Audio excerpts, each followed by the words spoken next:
Koneksi antar materi, kesimpulan dan refleksi modul 1.1. Assalamualaikum warahmatullahi wabarakatuh. Salam dan bahagia. Kesimpulan dan refleksi pemikiran Ki Hajar Dewantara.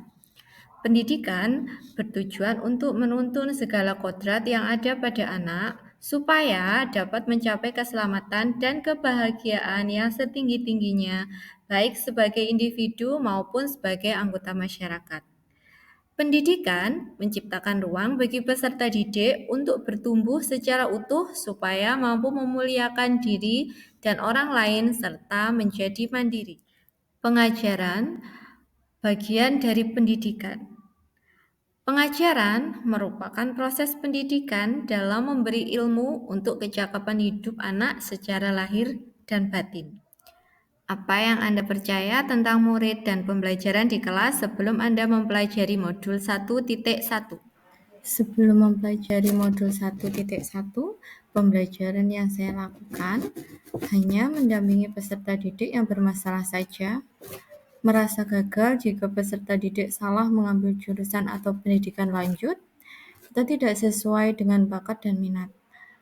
Merasa gagal jika peserta didik tidak masuk kelas pada pelajaran tertentu atau bolos, atau banyak keluhan dari Bapak Ibu mapel.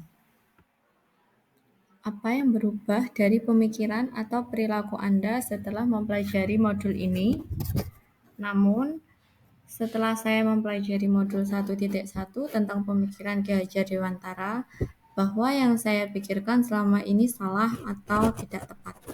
Setelah mempelajari modul 1.1, saya menyadari bahwa seharusnya saya melakukan proses pembelajaran atau pendampingan pada peserta didik secara menyeluruh dengan aspek pembelajaran kognitif, afektif, psikomotorik, spiritual, sosial, dan budaya.